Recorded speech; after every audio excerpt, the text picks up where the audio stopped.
Jadi KKN itu sampai 9,2 juta penonton. Wow. Ya, film terlaris sepanjang masa. Wow. Lawan dengan Doctor Strange, Marvel, Doctor Strange-nya kalah. Jadi prestasi dunia nih prestasi ya, Pak, ya? dunia. Indonesia harus kira bangga. Indonesia harus bangga dan apresiasi di Malaysia, Singapura, udah main di Timur Tengah, Afrika juga, Amerika juga. Kalau lihat KKN ini unsur tradisional, unsur budayanya sangat kental ya. Penari jadi ke-expose lagi, penari kultur kita ya. Sinden jadi dikenal di dunia. Kenal dan kelebihan ini sangat relatable ya ceritanya. Itu yang jadi menarik. Dan juga tahun ini mudah-mudahan terwujud film Indonesia jadi tuan rumah di negeri. Amin. Yes. Amerika percaya alien, orang kita percaya setan. Pocong. Jadi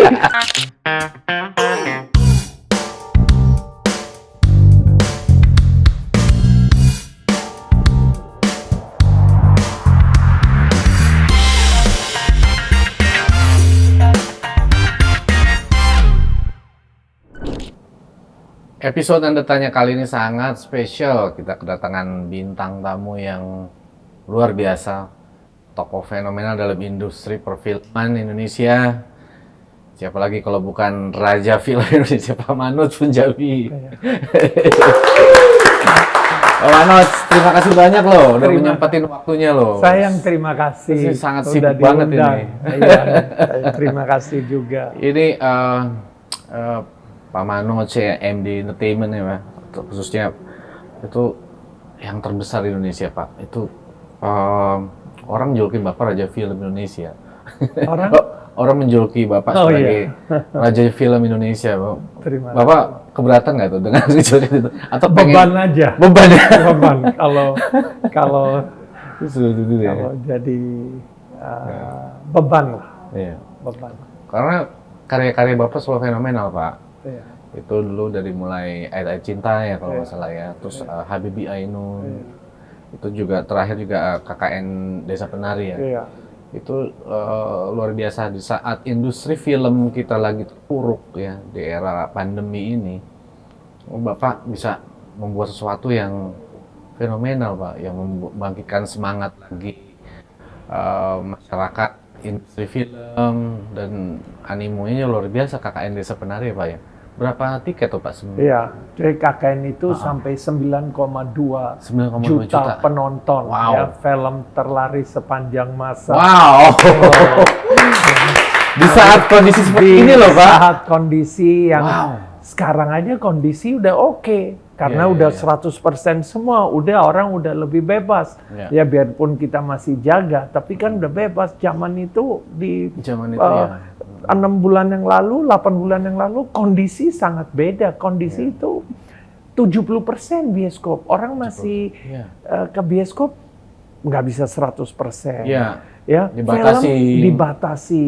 Jadi layar juga nggak segitu banyak, tapi bisa mencapai sampai 9,2 juta. Yang hebatnya adalah lawan dengan Doctor Strange, Marvel, Doctor Strange-nya kalah. Jadi kita bisa dapat 9,2 juta, Doctor Strange 6 juta. 6 juta? 6 juta. Dia bagi saya, kan ada Scarlet Witch di Doctor Strange. Dia takut sama Badarui. Jadi ilmunya padahal paling terkuat itu kan Scarlet Witch di seluruh Marvel. Sama Badarui aja kalah. Kita harus bangga di Indonesia. Oh, kalah ya Pak ya? Menang kok, bukan internasional. Jadi luar biasa dan bukan hanya di Indonesia loh. Fenomenanya di Malaysia, jadi film Indonesia terlaris di Malaysia. Dengan hampir 21 juta ringgit itu penonton. Mungkin saya nggak tahu data persisnya, tapi mungkin top 5 atau top 10 sepanjang masa. Nggak semua film, biasa film Indonesia paling tinggi 5-6 juta. Yang saya tahu Pengabdi Setan aja 9 juta. Jadi ini dapat 21 juta ringgit, luar biasa. Dan di Singapura film sampai $700.000. Iya. Itu sangat tinggi karena saya ingat paling tinggi dulu Ayat Cinta 250.000. Jadi jauh banget. Jauh. Dan film-film lain itu film-film MD lain juga 20.000, 50.000. Jadi bisa bayangkan. Kalau lihat datanya itu minggu pertama kita main, udah minggu kedua Doctor Strange di Singapura. Kita layarnya lebih banyak. Head to head, wow. Head to head di Singapura. Wow, Doctor Strange loh. Betul. Jadi saya kira ini udah prestasi dunia nih prestasi ya, Pak, ya? dunia. Indonesia saya harus kira bangga. Indonesia harus bangga dan apresiasi di Malaysia, Singapura, udah main di Timur Tengah, Afrika juga, Amerika juga. Jadi ya karena itu sekarang ada yang baru. Ada yang baru. Luar biasa. Kalau di luar negeri Pak, di misalnya Amerika gitu, mereka melihat fenomena apa Pak di Nah, jadi gini, sayangnya di Amerika ini kami mainnya agak telat. Jadi udah masuk ke streaming. Jadi ada beberapa pihak bioskop yang nggak mau main film yang udah di streaming. Ya, jadi minimal kami tahu adalah marketnya ada. Khususnya target kami main di Amerika bukan untuk orang Amerika, ya lebih orang Indonesia yang tinggal di sana. Ya, itu kan kami kerja sama KJRI, LA, New York.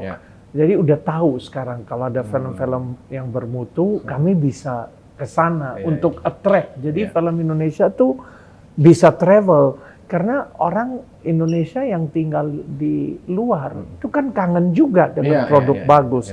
Jadi kami udah punya strategi ke depan. Untuk merilis film besar MD. Nah ini buat movie maker nih harus denger ini tips-tips luar biasa nih Pak Manut. Dan ada unsur budaya juga kan Pak, tradisional di situ ya. Oh iya, kalau lihat KKN ini unsur tradisional, unsur budayanya sangat kental ya. Penari jadi ke-expose lagi, penari kultur kita ya. Sinden jadi dikenal di kenal dan kelebihan ini sangat relatable ya ceritanya, itu yang jadi menarik. Ya ini berarti kalau menurut saya sih Pak Manus juga salah satu yang memperjuangkan Indonesia di kancah internasional dengan budayanya itu Pak, penting. Ya, penting. Dan di Indonesia pun kami punya tantangan bahwa gimana film Indonesia bisa jadi tuan rumah dan ini kan terbukti lawan Doctor Strange kalah dan saya selalu mau kalau saya mau lawan, itu mau lawannya dengan film asing, film Hollywood. Puas kalau bisa menang dari mereka. Hidup Indonesia. Hidup film Indonesia. Nah Pak, next. Dan juga tahun ini mudah-mudahan terwujud film Indonesia jadi tuan rumah di negeri. Amin. Yes. Nah Pak, katanya mau bikin next-nya KKN Desa Penari ini Pak ya? Iya, KKN Desa Penari Luwe Dowo Luwe Medeni. Jadi apa itu Pak? Artinya Luwe Dowo lebih panjang, lebih mengerikan. Dan ini tepat sekali. Jadi waktu diusul Luwe Dowo Luwe Medeni, saya bilang keren. Artinya apa juga? Saya bisa bahasa Jawa, tapi jadi enak kalau ngomong bahasa Jawa tuh kayak seru gitu. Jadi saya pas nonton lagi full. Itu benar-benar Luwe Dowo Luwe Medeni. Jadi lebih panjang dan lebih mengerikan. Gitu. Tepat banget judulnya. Jadi saya bilang wah ini pas nih. Jadi kalau orang mikir kalian sudah nonton KKN di Desa Penari, salah. Karena belum nonton Luwe Dowo Luwe Medeni. Ini lebih lengkap. Lebih lengkap. Dari thread-nya, dari Twitter thread, dari YouTube, dari buku, ini benar-benar yang fans mau ada di sini. Karena MD pertama kali bikin film extended. Ayat Cinta sukses pun kami nggak bikin, Habibie sukses pun nggak bikin. Karena ini membutuhkan para fans, fans, netizen, itu minta, fansnya tuh minta. Mau yang lebih ini, dan saya nonton lagi, lebih ngerti lagi, oh ini pantas. Gitu ya. Karena itu ada 40 menit adegan baru. Adegan baru? Adegan baru dan endingnya. Wah, ada surprise. Kita tunggu guys. Itu kapan Pak launch? 29 Desember 29 Desember. 2002. 2002. Ya, 2022. Ya. 2022. Wow. Bukan nggak sabar 2022. 2022. Yes, tahun ini kita siap. Iya. 29 Desember. Wah, nggak sabar nunggunya nih Pak nih. Pak, kalau mau nanya Pak, kalau di Amerika, di negara luar itu kan ada royalti seni peran, Pak ya, pemain film. Ada apa? Royalti seni peran. Scriptwriter, pemain film dia dapat royalti. Jadi kalau di musik kan ada royalti musik. Di Indonesia belum ada Pak ya? Belum. Ya. Di Indonesia belum ke sana karena gini ya, untuk kita biayanya aja sudah berat. Biaya sudah berat. Ya, karena kalau di Amerika mereka buat film atau in fact Bollywood atau Hollywood, mereka buat film tuh mereka udah tahu mereka bakal untung berapa. Udah ada apa ya, sudah bisa ditaksir. Karena buat film mereka udah tahu, oh di Amerika kurang lebih antara ini sampai sini. Dari skrip udah tahu, udah bisa jual ke luar, di luar Amerika. Jadi ada international market, world market. Kita buat film itu belum tahu apa-apa. Masih belum diprediksi seberapa ini. Ya prediksi pakai insting saya. Kalau insting saya nggak tepat itu gimana? Dan bisnis nggak bisa hanya dengan insting. Kalau itu ada hitung-hitungannya. Dan saya lihat jadi cara berpikirnya, mindsetnya masih beda. Masih beda situasinya, jadi, situasi. Tapi kayak di Amerika untuk penulis atau ini dapat kesempatan itu susah banget dan nggak semua juga ada royalty. Oh nggak semua Pak? Enggak. Itu tergantung. Itu film yang besar, yang udah brand, yang mereka butuhkan. Ada sistemnya yang beda dengan kita. Ada kelebihan dan kekurangan lah kita dan di sana. Paling kalau di Indonesia sistemnya apa, bonus atau apa Pak? Ya mungkin bonus. Ya. Tiap PH punya kebijakan masing-masing. Dan juga tapi yang pasti kalau di Amerika di sini flow money-nya lebih gampang. Di sana kan semua utang. Jadi di sana gitu ya? Iya, di sana saya tahu kan kalau uang cash itu udah nggak segitu mudah yang kita lihat, sangat beda. Tapi di sana yang besar jadi besar. Karena opportunity-nya tembus dunia. Oh gitu ya? Ya karena kalau Hollywood otomatis ke dunia. Kami kan dunianya masih lagi meraba-raba. Belum ada kepastian, lebih ke promosi, lebih ke ayo kita caranya gimana supaya produk kita bisa travel.